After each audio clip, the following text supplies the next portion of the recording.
Assalamualaikum warahmatullahi wabarakatuh. Apa kabar semua untuk kelas 5? Oke, sekarang silahkan dibuka bukunya. Buku seperti ini, Al-Islam seperti ini. Di halaman 33. Nah, kayaknya ini kita belum belajar tentang yang bagian ya, perilaku iman kepada hari kiamat, dan F yaitu hikmah beriman kepada hari kiamat. Kita mulai dari dulu. Yang pertama, beriman pada hari kiamat harus kita buktikan dalam perilaku sehari-hari. Jadi kalau seandainya kita bilang, beriman gak sih sama hari kiamat? Ya beriman, saya iman kepada hari kiamat, saya percaya adanya hari kiamat. Tapi kita tidak melakukan dengan perilaku kita sendiri, ataupun kita tidak mengimani dengan perilaku kita, itu sama doang ya. Nah, di sini itu kita harus mengimaninya dalam bentuk perilaku kita sehari-hari. Apa sajakah itu? Yang pertama, senantiasa meningkatkan ketakwaan kita kepada Allah Subhanahu wa taala. Jadi kita harus meningkatkan ketakwaan kita kepada Allah Subhanahu wa taala. Hadis Nabi itu menyatakan bahwasannya sebaik-baik orang itu adalah yang paling baik dari hari ke hari. Jadi walaupun dia umpamanya hari ini sholat duha tapi nggak sholat tahajud, besoknya sholat duha dan sholat tahajud. Nah, besoknya lagi sunnah lain puasa, besoknya lagi. Nah, jadi setiap harinya tuh harus meningkat. Oke, harus meningkat. Itu ini ya, orang-orang yang beruntung. Yang selanjutnya, yang kedua, menyayangi dan membantu fakir miskin. Jadi kita juga harus menyayangi dan membantu fakir miskin. Kita harus bersyukur atas kehidupan ataupun apa-apa yang kita peroleh dalam kehidupan kita. Mungkin di antara kita masih ingin mendapatkan yang lebih lagi. Umpamanya kita diberi jajan 1.000 dari orang tua, kita masih pengen dapat jajannya itu 5.000 gitu, masih pengen. Tapi kita harus bersyukur. Kenapa? Bisa jadi ada orang yang bahkan tidak dapat jajan. Bisa jadi bahkan ada orang yang dapat jajan cuma 500 perak. Bisa juga bahkan tidak dapat sama sekali. Bisa juga ada yang bahkan pengen sekolah tapi nggak bisa sekolah. Tuh, jadi kita juga harus menyayangi fakir miskin dengan caranya membantu, mungkin menyumbangkan uang. Nah, uang apa yang sumbangkan belum ada uang. Nah, mungkin bisa menabung, mungkin bisa umpamanya dapat jajan 1.000 dibagi temannya yang nggak punya jajan, dikasih 500. Beli es bareng mungkin bisa dibagi-bagi ke teman-temannya. Begitu ya. Yang ketiga, menyayangi dan memelihara anak yatim piatu. Nah, ketika ada anak yatim piatu ya, ataupun ada yang kehilangan orang tua, artinya anak yang mungkin orang tuanya sudah meninggal dan sebagainya, itu disebut dengan yatim piatu. Nah, maka kita harus menyayanginya. Kita tidak boleh mengucilkannya, oh dia nggak punya orang tua tuh nggak usah berteman dengan dia, nggak boleh. Kita juga harus menyayanginya dan juga menghargai mereka gitu, dan memberikan kasih sayang kita tentunya kepada yang yatim ataupun piatu tersebut.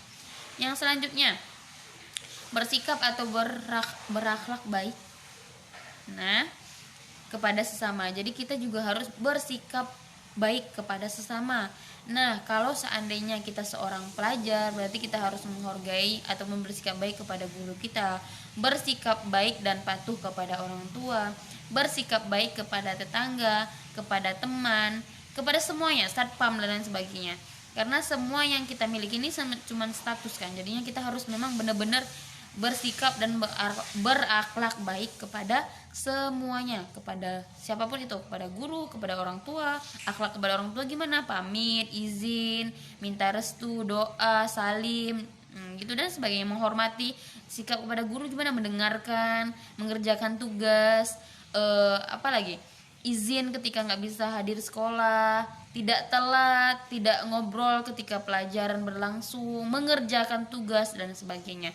Bersikap baik sama teman-teman, tidak membuat keributan, tidak berantem, baik membagi ataupun berbagi. Nah, tidak suka menyalahkan orang lain. Nah, itu salah satu berbuat baik kepada teman. Oke, selanjutnya, patuh dan menghormati orang tua agar dapat menjadi anak yang soleh dan soleha. Jadi kita juga harus patuh kepada ayah dan ibu, kepada orang tua yang telah melahirkan kita, yang telah membesarkan kita, yang telah membiayai kita, memberi kita makan, memberi kita tempat tinggal, memberi kita tempat istirahat, menasehati kita, memberi uang jajan apalagi. Jadi kita harus benar-benar mematuhi dan menghormati orang tua. Bagian F yaitu hikmah beriman kepada hari kiamat. Yang pertama yaitu apa saja sih hikmahnya ketika kita beriman nih kepada hari kiamat, apa saja hikmahnya Bu gitu. Yang pertama, hikmah pertama, menyadari semua makhluk akan rusak dan akan ada kehidupan abadi di akhirat. Kita bahwa sadar kalau kita beriman kepada hari kiamat, kita akan sadar bahwasanya semuanya ternyata di dunia ini akan habis dan lenyap. Dan kita juga sadar, oh ternyata nanti akan ada kehidupan lagi di akhirat, dan kehidupan itu adalah kehidupan yang kekal dan abadi. Itu yang pertama. Yang kedua, menyadari bahwa seluruh kehidupan manusia baik maupun buruk akan menerima balasan dari Allah Subhanahu wa taala. Nah, bahwasanya sesungguhnya barang siapa yang mengerjakan kebaikan sebiji zarah pun, maka sesungguhnya Allah akan membalasnya, begitu juga dengan keburukan. Jadi semua pekerjaan kita di dunia ini, yang baik ataupun yang buruk, akan menerima balasannya di akhirat kelak. Oke? Jadi siap-siap nih yang mungkin selama ini kita ya hikmahnya ya, kita mungkin masih agak kurang baik sama orang tua, mungkin agak suka main, bandel, kurang belajar. Nah, mungkin dari sekarang nih kita memperbaiki diri untuk lebih taat lagi kepada orang tua, lebih dikurangi mainnya lagi, lebih mengerjakan tugas lagi, lebih membantu orang tua ketika dibutuhkan dan lain sebagainya. Oke. Yang ketiga, meningkatkan sikap disiplin dalam beribadah. Nah, ketika kita mengimani bahwasannya hari kiamat ini benar-benar ada nih nanti suatu saat, nah kita pasti akan ketakwaan kita dan keberibadatan kita akan meningkat kepada Allah Subhanahu wa taala. Kenapa seperti itu? Karena kita takut, bahwasanya kita merasa bahwasannya iman kita makin tinggi, ketakutan kita kepada Allah makin tinggi juga. Itu udah pasti. Kalau seandainya imannya makin tinggi tapi nggak takut sama Allah, itu nggak mungkin. Itu nggak mungkin ya. Gitu ya. Yang keempat yaitu memberikan ketenangan. Nah, jadi ketika kita mengetahui dan mengimani bahwasannya hari kiamat itu ada, kita akan mendapatkan ketenangan pertama, yang kedua ketentraman batin. Nah, ketenangan dan ketentraman batin ini kita akan dapatkan dan akan pastinya nanti pastinya akan membuat kita semakin meningkatkan iman lagi kepada Allah. Dan yang terakhir, mengandalkan diri agar tidak mudah terpengaruh dengan keindahan dunia. Jadi kita tahu batasan.